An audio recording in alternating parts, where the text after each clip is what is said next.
Hello guys. इस video में हम हीमेटोलॉजी के बारे में बात करेंगे। ड्रग्स अफेक्टिंग ब्लड यानी कि हीमेटोलॉजी। तो हीमेटोलॉजी में दो तरह की प्रॉब्लम्स हो सकती है।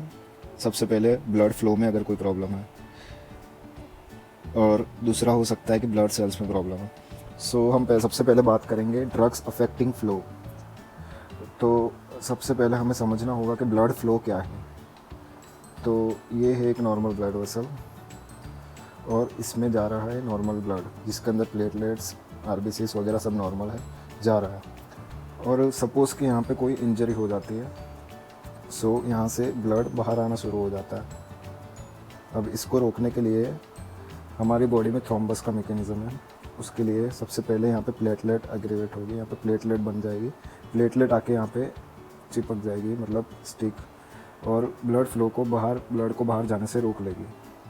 और ये प्लेटलेट का जो लेयर होता है वो टेम्पररी होता है। अगर सपोज़ हमें किसी फिंगर में लगा है और वहाँ पे ब्लड प्लेटलेट की वजह से ब्लड अटक गया, लेकिन अगर हम फिंगर को प्रेस करते हैं तो फिर से ब्लड शुरू हो जाता है। ये टेम्पररी होता है, और इसे परमानेंट बनाने के लिए इसके ऊपर फाइब्रिन का लेयर बन जाता है। ये है फाइब्रिन का लेयर। अब जब फाइब्रिन का लेयर बन जाता है तो ये परमानेंट हो जाता है, ये ब्लड क्लॉट।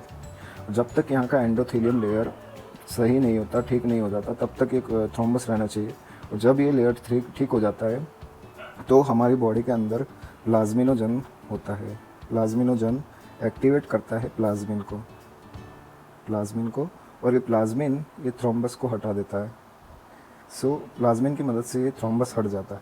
पर अगर सपोज़ कि ये थ्रोम्बस हट ना पाए तो क्या हो सकता है? जब ये थ्रोम्बस हटेगा नहीं तो ब्लड फ्लो में दिक्कत होगी, और ब्लड फ्लो में दिक्कत होगी तो आगे इस्कीमिया के चांसेस रहते हैं। इसीलिए जब ये थ्रोम्बस बनते हैं तो एथेरोस्क्लेरोसिस वगैरह में, जैसे कोरोनरी आर्टरी में अगर ऐसा थ्रोम्बस बन चुका है तो आगे इस्कीमिक अटैक यानी कि मायोकार्डियल इंफ्रेक्शन वगैरह के चांसेस रहते हैं। इसको प्रिवेंट करने के लिए हम डिफरेंट तरह की ड्रग्स यूज़ कर सकते हैं, और इसमें आर्टरी और वेंस में कुछ डिफरेंस है। जैसे कि अगर हम आर्टरी की बात करें, दोनों में ही प्लेटलेट होते हैं और दोनों में ही फाइब्रिन होते हैं।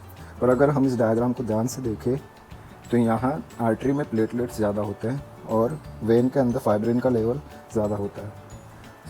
स्पेशली अगर हम आर्टरी के लिए बात करें तो हम एंटी प्लेटलेट ड्रग्स यूज़ करते हैं, जैसे कि एमआई, मायोकार्डियल इंफ्रेक्शन, स्ट्रोक वगैरह में आर्टीरियल ब्लॉकेज होता है, उसको हटाने के लिए हम एंटी प्लेटलेट ड्रग्स यूज़ करेंगे, क्योंकि यहाँ पे प्लेटलेट्स ज़्यादा होगी। और अगर हम वेन की बात करें तो एंटीकोएगुलेंट या फिर एंटी फाइब्रिन ड्रग्स कह सकते हैं हम उसे, क्योंकि यहाँ पे फाइब्रिन का लेयर ज़्यादा होगा। जैसे कि एग्जांपल पल्मोनरी एम्बोलिज्म या फिर डीप वेन थ्रोम्बोसिस, डीवीटी के अंदर हम एंटीकोएगुलेंट या एंटी फाइब्रिन ड्रग्स यूज़ करेंगे। अब हम आगे समझेंगे कि एंटी प्लेटलेट ड्रग्स और एंटीकोएगुलेंट ड्रग्स क्या होते हैं। सो गाइज अब हम बात करेंगे एंटी प्लेटलेट ड्रग्स के बारे में। उसके लिए हमें समझना होगा कि नॉर्मल ब्लड में क्या होता है। सपोज़ ये एक नॉर्मल ब्लड वेसल है जिसके अंदर ब्लड फ्लो कर रहा है। अब नॉर्मल ब्लड के अंदर प्लेटलेट्स होते हैं, ये हम सबको पता है।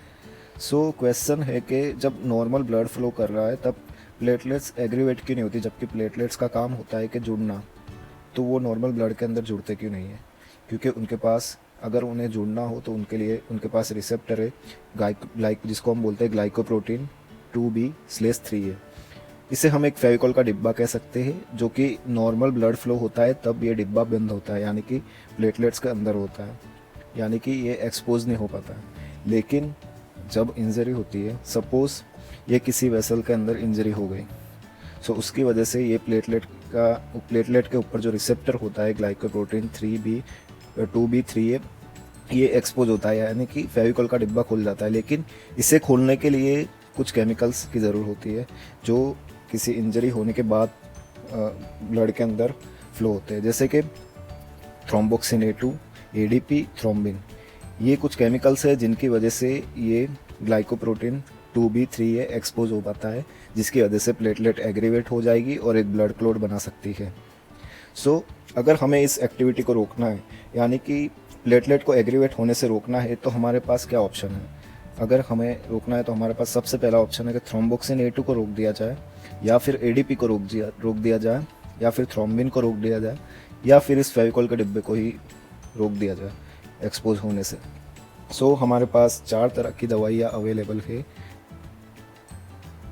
और हम इस दवाइयों के बारे में अब आगे पढ़ेंगे। तो गाइस अब हम बात करेंगे एस्पिरिन के बारे में। एस्पिरिन का इफ़ेक्ट समझने के लिए हमें सबसे पहले पता होना चाहिए कि सेल के मेम्ब्रेन्स के अंदर होते हैं फॉस्फोलिपिड्स। फॉस्फोलिपिड्स जो होते हैं वो बनाते हैं एरिकनोइड एसिड।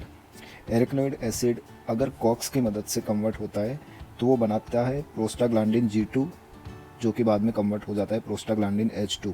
और अगर लॉक्स की मदद से वो बनाता है तो वो होता है ल्यूकोट्राइन्स बनाता है। जो प्रोस्टाग्लैंडिन H2 बनता है वो बाद में कन्वर्ट हो जाता है थ्रोम्बोक्सिन A2।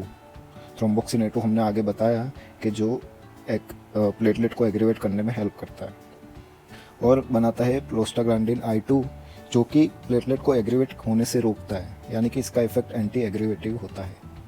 तो जब हम एस्पिरिन देते हैं, एस्पिरिन एक कॉक्स इनहिबिटर है, वो कॉक्स को परमानेंटली ब्लॉक कर देगा, यानी कि इरिवर्सिबली ब्लॉक कर देगा।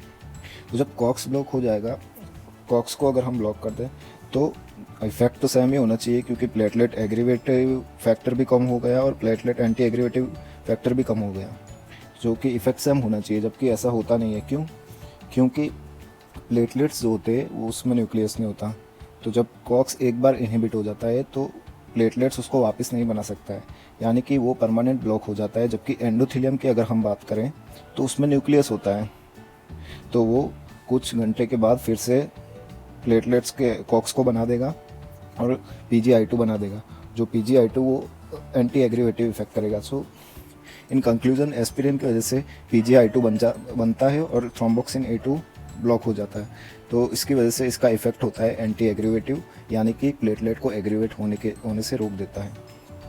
उसके लिए हमें बहुत कम डोज की ज़रूरत पड़ती है, यानी कि 35 to 40 mg हमें यूज़ करना रहता है। तो इस तरह से एस्पिरिन एंटी प्लेटलेट ड्रग्स की तरह काम करता है। अब हम आगे समझेंगे ADP के बारे में।